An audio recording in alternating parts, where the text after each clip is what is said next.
প্রতিষ্ঠা হয়েছিল ওই জায়গায় কোনো ঘর দরজা ছিল না, একটা খোলা জায়গা, একটা ডালিম গাছ। ওই ডালিম গাছের নিচে একজন ছাত্র একজন ওস্তাদ দিয়ে শুরু হয়। কিছুদিন পর কাছের নানা নবী রহমাতুল্লাহ আলাইহি যা টাকা পয়সা ছিল, ওনার যা সয় সম্পদ ছিল, সব আস্তে আস্তে খরচ করতে করতে তখন তার দেবার মতন কেউ ছিল না। গোপনে গোপনে মাদ্রাসা চালাইতো ওই ইংরেজ গোলাকুত্তার বাচ্চারা, মাদ্রাসা চালাই পড়াইয়া আলেমদেরকে মাইরে শেষ করে ফেলাইছিল। কথা বলেন ঠিক কিনা? ইতিহাস আমাদের জানা লাগবে। এই রক্তে উপরে ভর করিয়া কোরআন এই পর্যন্ত আইছে, দামদার মোবারক শহীদ করা লাগছে। কথা বলেন ঠিক কিনা? আল্লাহ রাসূল লোহার হেলমেট ফেট করিয়া রক্ত ঝরানো লাগছে। দিন এমনি এই জায়গায় আসে নাই। আমি আপনি তো একদিন পাইছি দেখে দিনের আমার আপনার কদর নাই। যাই হোক ভাইরা আমার, কাছের নবী রহমাতুল্লাহ আলাইহি ওনার যা সম্পদ ছিল, উনি নিজের টাকা পয়সা সব কিছু শেষ করিয়া আস্তে আস্তে মাদ্রাসা বড় হইতে লাগলো, ছাত্র ছাত্র বাড়তে লাগলো। একদিন এক লাল মিয়া নামে জমিদার, আল্লাহ রাসূল তার স্বপ্নে বলল, জমিদার সাহেব, আল্লাহ আপনার তো অনেক সম্পত্তির অধিকারী বানাইছে, আমার একজন রূহানী সন্তান মাদ্রাসা নিয়ে কাছের নবী বড় কষ্ট করে, আপনি পারলে কিছু সহযোগিতা করিয়া দিয়ে আসেন। আল্লাহ রাসূলের স্বপ্ন পাইয়া ওই লাল মিয়া জমিদার ওনার মানসাবালা নিয়া কাছের নবীর মাদ্রাসায় আসতেছে। রেল রাস্তায় এসে নামছে, রেল স্টেশন আইসা তালাশ করে কুলি কুলি। কাছের নবী সারাদিন মাদ্রাসায় দর্শের খেদমত করে, রাত্রি বেলায় গোপনে গোপনে রুমাল মুড়ি দিয়া কুলিগিরি করে, কুলিগিরি করে। রেল স্টেশনে যাইয়া ওই লোক আইসা বলছে, কুলি হাই কুলে। কাছের নবী রুমাল মুড়ি দিয়া বলেন, মাই কুলি হো। উনি যে সামনে দাঁড়াইছে, ওনার মাথায় দুই তিনজনে ধরিয়া বোঝাটা উঠাই দিয়েছে। কোথায় যাবেন? বলেন, আমি দেওবন্দে যাব। কাছের নবীর মাদ্রাসা চিনেন? বলে, হ্যাঁ চিনি। বলে, আমি কাছের নবীর মাদ্রাসায় যাব। আল্লাহ কিছু দূর গেছে, কিছু দূর যাওয়ার পর দেখে যে মাথায় এক বিঘা উপর দিয়া বোঝাটা শো শো করিয়া চলতেছে। জোরে বলেন সুবহানাল্লাহ। বোঝাটা আমার মাওলার কুদরতি হাত দিয়া উঁচু করে ধরছে। জোরে বলেন সুবহানাল্লাহ। কিছু দূর যাওয়ার পর জিজ্ঞেস করি, ভাই কাছের নবী কে চিনেননি? বলে, হ্যাঁ চিনি। বলে, কাছের নবী कैसे आदमी है? এখন নিজের বুজুর্গির কথা তো নিজে বলা যায় না, আমরা তো নিজেদের কথা প্রশংসা করবে, নিজের কথা বললে ভালাই, কিন্তু আল্লাহ ওয়ালা যারা তারা নিজেদেরকে গোপন রাখার চেষ্টা করে। কথা বলেন ঠিক কিনা? আরে আল্লাহ ওয়ালাদের সঙ্গে সম্পর্ক সবার নাই, আল্লাহ ওয়ালাদের সবাই চেনে না। আল্লাহ ওয়ালা যারা তারা দুনিয়া থেকে বিদায় নিয়ে গেলে তাদের মানুষ চেনে। এই আমাদের বাংলার মুসলমানেরা, বাংলার মধ্যে একটা রত্ন ছিল, মুফতি আব্দুল বাকি সাহেব রহমাতুল্লাহ আলাইহি। কথা বলে ঠিক কিনা? মুফতি আব্দুল বাকি সাহেব রহমাতুল্লাহ আলাইহি আমরা শেষ জামানার ছাত্র, তাদের যারা শেষে সময় কালে তারে পাওয়া যায় না। এই কথা বলেন না কেন? মানুষ আফসোস পাচ্ছে, এখন যদি তার বাড়িতে যে অট্টালিকাও তৈরি করে দেয়, তারে আর খুঁজিয়া পাবে না। কথা বলেন ঠিক কিনা? শামসুল হক ফরিদপুরি রহমাতুল্লাহ চলে গেছে, কিন্তু শামসুল হক ফরিদপুরির নাম কিয়ামত পর্যন্ত জমিনে থাকবে। কথা বলেন না কেন? বাংলাদেশে অসংখ্য অগণিত মাদ্রাসার নাম আছে, শামসুল উলুম মাদ্রাসা আসেনি? কথা কয় না? এই নামগুলো রাখছে বরকতের জন্য। ওই মাদ্রাসার দিকে 10 টাকা শামসুল হক ফরিদপুরি নেবারও আসবে না, এত দুনিয়ার দিকে চলে গেছে। কিন্তু ওই নামের একটা বরকত এলাকাবাসী পায়। কোথায়? শামসুল উলুম মাদ্রাসা। ওই নামের গুণে দেখবেন মানুষ 10 টাকা হলেও বেশি দেয়। হঠাৎ করে বাংলাইছে কোন জায়গার কালেকশন, গহরডাঙ্গা মাদ্রাসা, শামসুল হক ফরিদপুরির মাদ্রাসা 50 টাকা দিতে চাইছিল না, গহরডাঙ্গা মাদ্রাসায় 50 টাকা দেওয়া যাবে না, 100 টাকা দিয়ে দাও। কথা কর না কে? তার নামের বরকত আছে না? আরে ফরিদপুর শামসুল উলুম মাদ্রাসা আছে, এই যে বাইরা যারা শামসুল উলুম মাদ্রাসা আমাদের ভাঙ্গা ঈদগাহ মাদ্রাসার নাম কাসেমুল উলুম মাদ্রাসা। কাসেম নামে যদি হইছে দেওবন, তার নামটা হইছে ভাঙ্গা ঈদগাহ। ওর নামের বরকত আছে না নাই? কথা বলেন, নামের বরকত আছে না নাই? আশরাফ চারশাবাড়ি সাগরী হইছে থানা ভবনে ইন্ডিয়ায়। এই যে আশরাফিয়া মাদ্রাসা, শঙ্কর ভাষা আশরাফিয়া মাদ্রাসা, ফরিদপুর আশরাফিয়া মাদ্রাসা, ঢাকায় আশরাফুল উলুম মাদ্রাসা, ওই যে রাজবাড়ী আশরাফুল উলুম মাদ্রাসা আছে না? এইরকম অসংখ্য কেন রাখছে জানেননি? তাদের যে ত্যাগ, তাদের যে কোরবানি, তাদের নাম দেবে না তো সলিমুদ্দিন নাম দেবে নাকি? Bangabandhu medical college, Bangabandhu stadium, আরে জানা জানা লোকের তো নাম আসে না। এ কথা বলেন না কা? সে যে বাপের মানুষ, তার নাম মানুষ মহব্বত করে দেবে। কথা বলেন ঠিক কিনা? এই যে মাঝে মাঝে মানুষ নাম পাল্টায়, এটা সবচেয়ে বড় দুর্ভাগ্য। আছে কথা বলেন না কা? নাম পাল্টাবেন কেন? এই জন্য নাম থোয়ার আগে চিন্তা ভাবনা করবেন। এই নামে কিয়ামতের মানুষ, নামের বদৌলতে মানুষ জান্নাতি হয়ে যাবে। এই নামের কারণে কত মানুষ জাহান্নামী হয়ে যাবে। কথা বলে ঠিক কিনা? ছেলের নাম রাখছে আব্দুর রহমান। কষ্ট হয় না নাকি? শেষ করেছে। ছেলের নাম রাখছে আব্দুর রহমান। কেউ জিজ্ঞেস করে না তুমি কি মুসলমান নি? কেন? তার নামের মধ্যে চেনা গেল ওই লোকটা মুসলমান। কথা বলেন না কে? ছেলের নাম কি? পলাশ। পলাশ তো তোমার বাপের নাম কি জিজ্ঞেস না?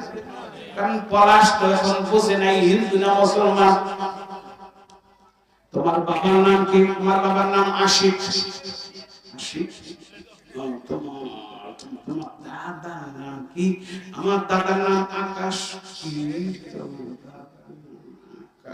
তোমার তাওয়ার নাম তো কি? নিজের নামে বোঝা গেছে রে মুসলমান, বাবার নামে বোঝা গেছে রে মুসলমান, দাদার নামে বোঝা গেছে রে মুসলমান। তো এরকম মুসলমান আছে না নাই? কোন মুসলমানের নামে কি মাদ্রাসা হবে?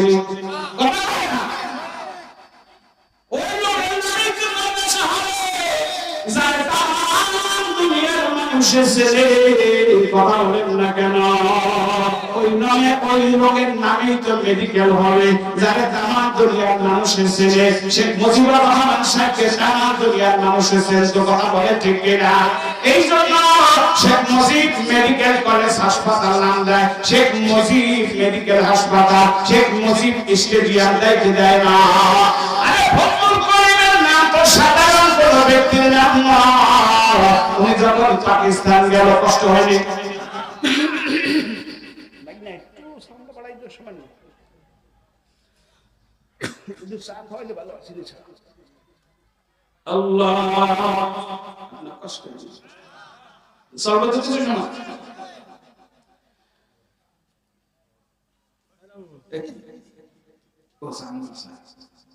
মহব্বতের সবাই একরকম করে না।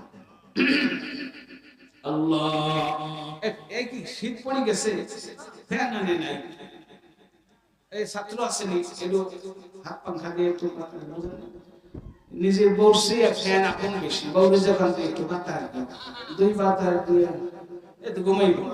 আর ফ্যান শুইতে শুইতে সারা রাত বাতাস দিয়ে আমার কবে যে কোন পাগলা বলে গেছে বসে বলে ফ্যান আপন। কিছু কিছু ক্ষেত্র আছে, সব জায়গায় সব জিনিস আপন হয় না।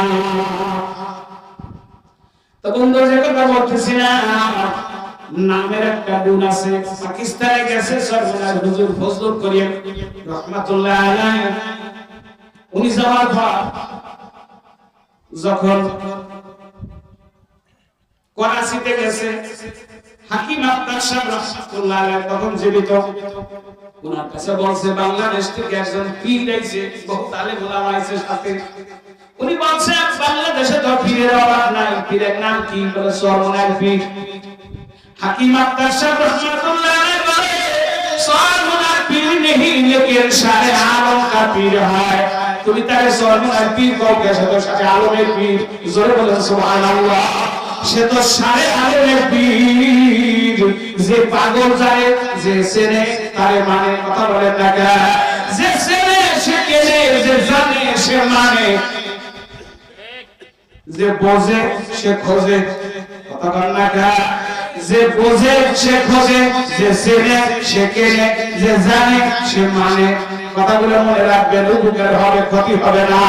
এই জন্য আমি বলছি, আপনি যদি সরকার হুজুরের নাম বাদ দেন, আমার একটা স্বার্থ যদি হাসিল হয় যে আমি 10 লাখ টাকা দেব মাদ্রাসায় অনুদান, আপনি নামটা বাদ দেন, এটা তো কোরআনের আয়াত না যে বাদ দেওয়া যাবে না। কথা বলেন না কেন?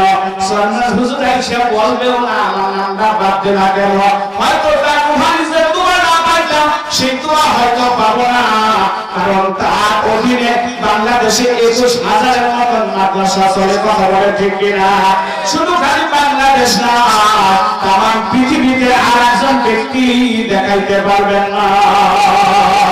21,000-এর মতন মাদ্রাসা সরকার হুজুরের তত্ত্বাবধানে চলে। এইটাতে একেবারে ছোট মাদ্রাসা। কথা বলেন না কেন? এইটা শিক্ষার অবস্থায় যদি বাংলা, ইংরেজি, আরবি এরকম হয়, আর যেগুলো আরো সিনিয়র পর্যায়ে, আরো ভিআইপি পর্যায়ে, আরো উচ্চ জামাতের, তাদের শিক্ষার মান কিরকম তারা এইটা এখন ভালো মতন বোঝে।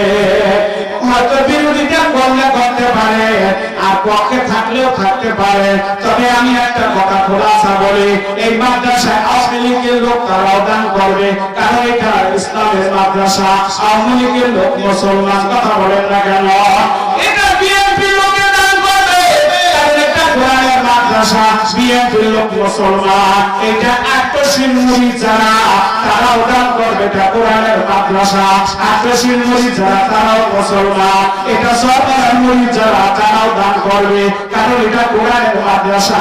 সরকারের মুরিদ যারা, তারাও মুসলমান। এটা আল্লাহ যারা তবলিগের মেহনত করে, তারাও দান করবে, কারণ এটা কোরআনের মাদ্রাসা। তবলিগ করা মুসলমান। এ কথা বলে ঠিক কিনা? এটা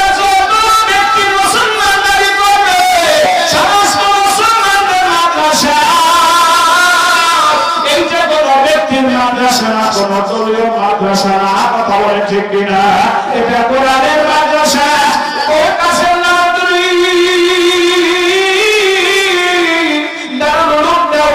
প্রতিষ্ঠা করিয়া চলিয়া গেছে। একটা ডালিম গাছের নিচে একজন ছাত্র, একজন ওস্তাদ দিয়ে শুরু করেছিল। আস্তে আস্তে ছাত্র বাড়ে, আস্তে আস্তে ওস্তাদ বাড়ে। এইবারে লামিয়া যদি ওদিকে জিজ্ঞাসা করছে কাসেম নানো তুমি কেসা আদমি হ্যায়? উনি নিজের কথা নিজের বুজুর্গি আর বলতে পারে না, তাহলে কাসেম নানো তুমি ফাসিক আদমি হ্যায়। আল্লাহর বান্দা, আমাদের মধ্যে কম বেশি আমলে ত্রুটি বিস্তরুটি থাকতেই পারে। কথা বলে ঠিক কিনা? আল্লাহ রাসূল বলেছে কুল্লুকুম খাতাউন ওয়া খায়রুল খাতাউনা ওয়াত তাওয়াব। সমস্ত উম্মত গুনাহগার, ওর মধ্যে ওই ব্যক্তি উত্তম যে গুনাহ করিয়া আবার সাথে সাথে তওবা করিয়া ভালো। জোরে বলেন সুবহানাল্লাহ। টুকিটাকি গুনাহ ঘাটা কারো না কারো থাকতেই পারে। এই জন্য নিজের ক্ষেত্রে নিজে বলছে উনি ফাসিক আদমি হয়। লাল মিয়া জমিদার কয় আমার মাল সামানা তোমার মাথায়, না হলে একটা শায়েস্তা তোমারে করে দিতাম। ওদিকে আবার চিন্তা করে আরে ওনারে শায়েস্তাই বা কেমনে করব? উনি যে পুলিশ, ওনার মাথার উপরে 1 বিঘা 2 বার দিয়া বোঝা চলতেছে, উনি অত আল্লাহর ওলি। জোরে বলেন সুবহানাল্লাহ। তুমি সাথে সাথে করে চলে গেছে দারুল দেওবন্দে, যেয়া বোঝার নামায় দিয়া বলছে আমার কাছে নানু তুমি সাথে সাক্ষাৎ করা। বলে সে এখন সাক্ষাৎ দেবে না, আগামীকাল সকালে সাক্ষাৎ হবে। আপনি মেহমানখানায় অপেক্ষা করেন, বিশ্রাম করেন। ওনারে খানা দানা খাওয়াইছে, নাস্তা পানি করাইছে, ওনারে মেহমানখানায় নিয়ে গেছে। সকালবেলা যখন মসজিদে আযান হয়েছে, মসজিদে গেছে দেখে আরে মসজিদের ইমাম আর কেউ নয়। রাত্রিবেলা যে কুলির মাথায় বোঝা উঠে গেছিল, এই ইমাম সেই ব্যক্তি। জোরে বলেন সুবহানাল্লাহ। ওনার দেওয়া শুনিয়া লামিয়া জমিদার ভুবায়া ভুবায়া কান্দে। এমন মজার তেলাওয়াত জীবনে কোনদিন শুনি নাই। আল্লাহ শেষ করলাম, সালাম ফিরে সামনের দিকে বসিয়া একটু আগে যে আমলগুলোর কথা বললাম, ওই আমলগুলো চলছে। তাসবিহ, তাহলিল, জিকির, আজকার। ইশাক শেষ হইছে, জিজ্ঞেস করে হুজুর আমার একটু কাছে না কবির কাছে নিয়ে বলে কাছের না তুমি তো এখন দেখা দিবে না, হুজরা একটু পরেই দেখা হবে। কাছের না তুমি হুজরায় যে বসছে, ওদিকে ছাত্র পাঠাই দিয়েছে, তাড়াতাড়ি যাও ওই মেহমান খানায় যে দেখো মসজিদের মধ্যে একজন মেহমান আছে, তারে আমার কাছে নিয়ে আসো। আল্লাহ যখন সামনে কাছে বড় হুজুরের সামনে একটা বাক্স থাকে, একটা সুটকেসের মতন, কথা বলেন না কেন? এখন তো অত্যাধুনিক হয়ে গেছে, সুন্দর করে কাঠ দিয়ে ডকডক করে বানায়। ওই জামানায় আসলে সুটকেস, ওই সুটকেসটার সামনে নিয়ে একটা সামনে তুমি বসা, ওই দেখে বুঝতে পারি নাই আল্লাহ আল্লাহ বলছে আপনি কে? বলে মাইক আছে। বলে হুজুর রাতে আপনি পরিচয় দিলেন না কেন? বলে রাতে যদি পরিচয় দিতাম আমি কাছে না তুমি আপনি আমার মাথায় বোঝাটা উঠাই দিতেন না, আর আপনি যদি বোঝা আমার মাথায় না দিতেন আপনার মান সম্মানকে আনতো, আপনারও কষ্ট হইতো, আমার মাদ্রাসারও কষ্ট হইতো। এই জন্য আপনি কষ্ট পাবেন, আমি কষ্ট আপনার দেব, এই কোন মানসিকতা আমার না। আমি সারাদিন দাসের খেদমত করি, আমার বিবি বাবুসখানার বাবুসে, আমি রাতের আধারে আমি কুলিগিরি করি, তার বড় মাদ্রাসার সাথে জায়গা থাকে। বলে কুলিগিরি করেন কেন? বলে কুলি না হওয়া পর্যন্ত ওলি হওয়া যায় না।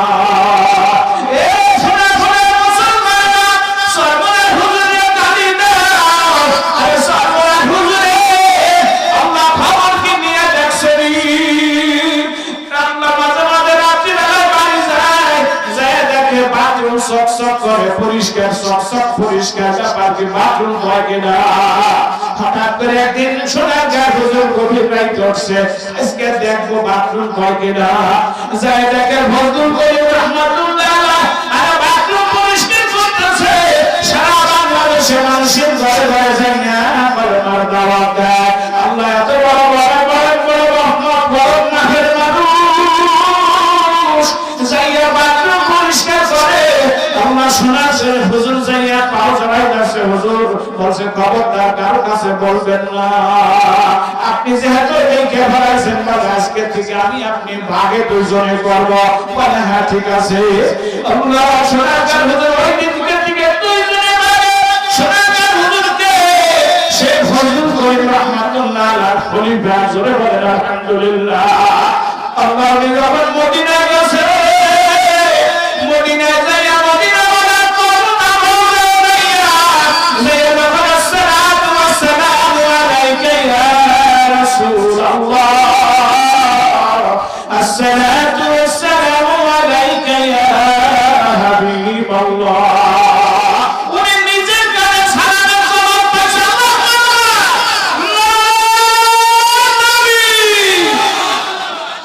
আয়েশা কারো কাছে বলে না, শায়েখ ফজলুল করিম রাহমাতুল্লাহ আলাইহির কাছে এসে বলছে হুজুর এই ঘটনা।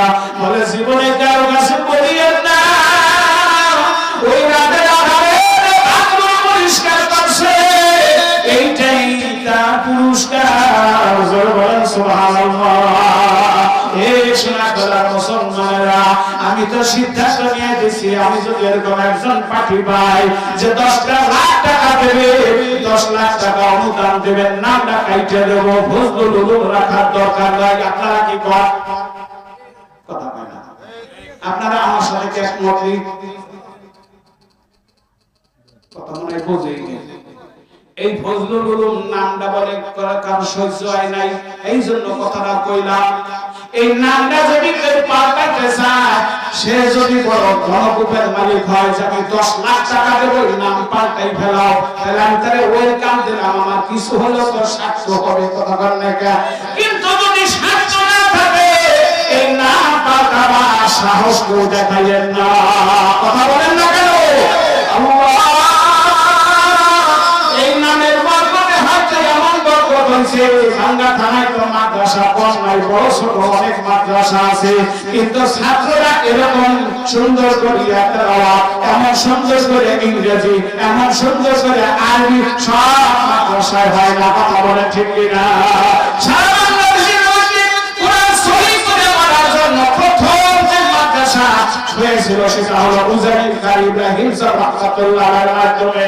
এরপরে কারি ইব্রাহিম শেখ করছে, এরপর নাদিয়াতুল কোরআন বিভাগ করছে, এরপর বাংলাদেশ কোরআন শিক্ষা বোর্ড হয়েছে। প্রতিযোগিতামূলক কাছে কে ভালো পারে, কাছে কে ভালো পারে, কথা বলেন না কেন বন্ধুরা?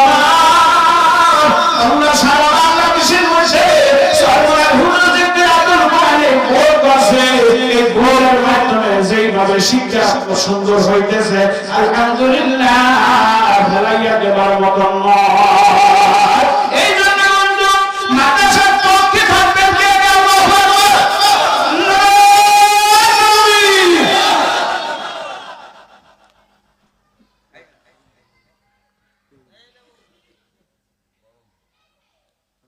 মাদ্রাসার পক্ষে থাকবেন সবাই, এইটাই আমার কামনা।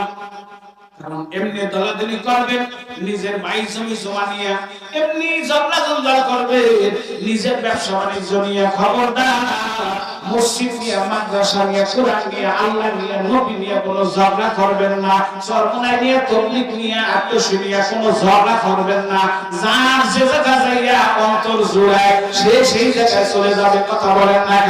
সব মানুষ তবলিগে যাবে না, যদিও সবার মনের আশা থাকে সবাই যদি চিল্লে চলে যায়, কথা কর না কা, কিন্তু সব মানুষ চরমনাই যাবে না। আপনি যতই হাতে ধরেন, পায়ে ধরেন, এ কথা বলেন না কা, সব মানুষ আক্রোশী যাবে না। আপনি যত হাতে ধরেন, পায়ে ধরেন, সব মানুষ ভাঙ্গা হাত করবার যাবে না।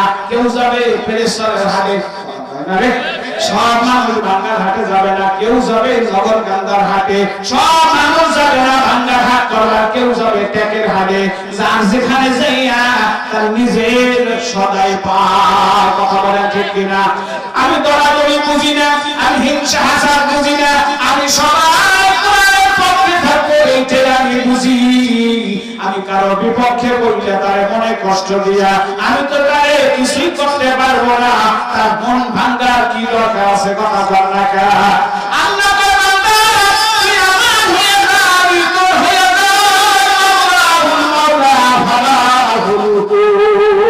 আল্লাহ তুই আমার হইয়া যা, আমি তোর হইয়া যাব। এই আজকে থেকে আমরা আল্লাহর হইয়া যাব। কে কে রাজি আছেন? আল্লাহু আকবার। আজকে থেকে আমরা আল্লাহ, মাঝে মাঝে দোয়া করবেন, আল্লাহ আপনি আমাদেরকে আপন বানাইয়া নেন, আল্লাহ আপনি আমাদের আপন বানাইয়া নেন।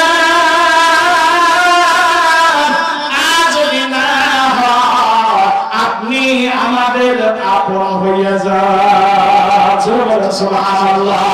আল্লাহ আপনি আমাদের আপন বানাইয়া নেন। যদি আপনি আমাদের আপন বানাইয়া নেন, আপনি আমাদের আপন হইয়া যান, এ কথা বলেন না কে? এতে কোনো ঝগড়া নাই। কাল রাত গুজারে মারতে হালে সব, কাল রাত গুজারে মারতে হালে সব, পেশে মারতে কানে পারে সব। আর বাক প্রতিবার ছাড়িয়া দেন, হিংসে বিদ্যার ছাড়িয়া দেন। নিজে যদি দামি হইতে চান, কোন দামি লোকের পিছনে পিছনে হাতের দাম বেড়ে যাবে, কথা বলেন ঠিক কিনা? কোন দামি লোকের সাথে সম্পর্ক জড়িয়ে দেন, আপনার ভাগ্য খুলিয়া যাবে। আল্লাহ সৃষ্টির জগতের মধ্যে, সৃষ্টির মধ্যে মহান নায়ক, সবচেয়ে দামি ব্যক্তি হলো মুহাম্মাদুর রাসূলুল্লাহ। এই লোকের কাছে যারা আসছে তারা সাহাবা হয়ে গেছে, যারা ঈমানের সাথে আল্লাহ রাসূলের সাথে কলেমা পড়ছে তারা সবাই সাহাবা হয়ে গেছে। তাদের নামের সাথে রাদিয়াল্লাহু আনহুম ওয়া রাদু আন, আল্লাহ আমি সাহাবাদের প্রতি খুশি হয়ে গেছে, সাহাবারা আমার প্রতি খুশি। জোরে বলেন সুবহানাল্লাহ। রাগ করছেন নাকি? এবং যদি দামি হতে চান, দামি কোন জিনিসের সাথে সম্পর্ক করে। বিষয় হাবিব একজন মদ খোরা ছিল, ওই বিষয় হাবিব রাতের বেলা বাড়ি যাইতেছে, যারা মদ খাইয়ে রাস্তা দিয়ে হাঁটে একেবারে বেহুশ হয় না, কিন্তু খেয়াললেস হয়ে যায়, কথা বলেন না কেন? আজকে যদি পিঠা কালকে সে বলে দেবে তুই আমার মারছিলি, কিন্তু রাতে কইতে পারবে না, ধাক্কাইয়া খাটে ফেলাই দেবেন, তাও কিছু করবে না, কথা বল না কে? আমি যারা মদ খায় তার কাছ থেকে যাই নাই, কথা আমি আপনার কাছে নকল করে শুনে এলাম। ও বন্ধু, ওই দিনকার মিশরে হাবিব এরকম যাইতেছে, হঠাৎ করে দেখে কাগজের একটা টুকরা পড়িয়া রয়েছে। চিন্তা করে কাগজের টুকরায় কি লেখা, উঠে দেখে কাগজের টুকরায় লেখা বিসমিল্লাহির রহমানির রহিম।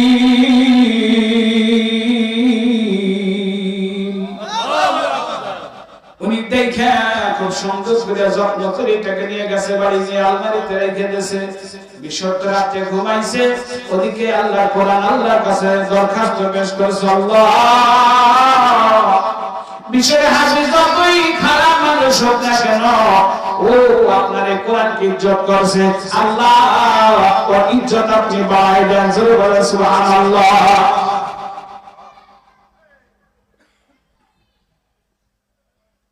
ওর ইজ্জত আপনি বাড়াই দেন। আল্লাহর কাছে কোনো ইজ্জত বাড়ানোর জন্য কার কাছে দরখাস্ত লাগেনি। হে তো কুল কায়নাতের মালিক আল্লাহ। ডাক দাও জামানায় সবচেয়ে বড় বুজুর্গ যে আসলো, তারে স্বপ্নে দেখাইছে, যাও বিশ্বকে সুসংবাদ দাও, বিশ্বকে আমি হিদায়াত দিয়ে দিলাম। জোরে বলো সুবহানাল্লাহ। ওই বুজুর্গ বিশ্বকে তালাশ করে খুঁজে যখন যে পাইল মক্কায় যে বসে পড়ে রইছে, ডাকতেছে বিশ্ব তোর ভাগ্য খুলে গেছে, এমন কি ভালো কাজ করছো? বলে না না আমি জীবনে কোনো ভালো কাজ করি নাই। বলে না কোনো গোপন কইরো না, আল্লাহ যে তোর পিছনের গুণের কথা আমার তুমি দিল, এমন কি ভালো কাজ করছো আমার কাছে বলে আমার যতটুকু মনে পড়ে জীবনে কোনো ভালো কাজ করি নাই, কিন্তু গত রাত্রে যখন বাড়ি যাইতেছিলাম একটা কাগজের টুকরায় আল্লাহ পাকের কালামুল্লাহ লেখা ছিল, এছাড়া আমার জীবনে কোনো ভালো কাজ করি নাই।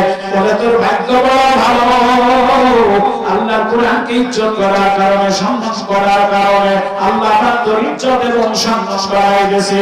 শুধু তাই নয়, তোর পিছনে জিন্দেগি সমস্ত গুনাহ খাতা মাফ করে দিয়েছে।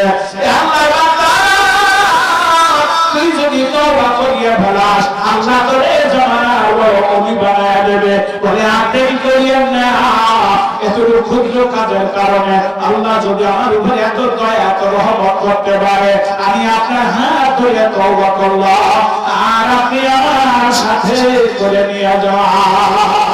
ওই জামানার বুজুর্গ ওনারা যদি বিশ্বের হাবিব তওবা করিয়া দুইজন সওয়াব অবলম্বন করলে আল্লাহ পাক তার মর্যাদা এত বাড়ায় দিল। তাসকিরাতুল আউলিয়ার মধ্যে 33-34 জনের জীবনে আছে, এর মধ্যে বিশ্বের হাবিব রাহমাতুল্লাহ আলাইহি অন্যতম বুজুর্গ। আল্লাহ পাক তার কামালিয়াতের দরজা খুলে দিয়েছে, আল্লাহ তার হিদায়াতের দৌলত নসিব করেছে।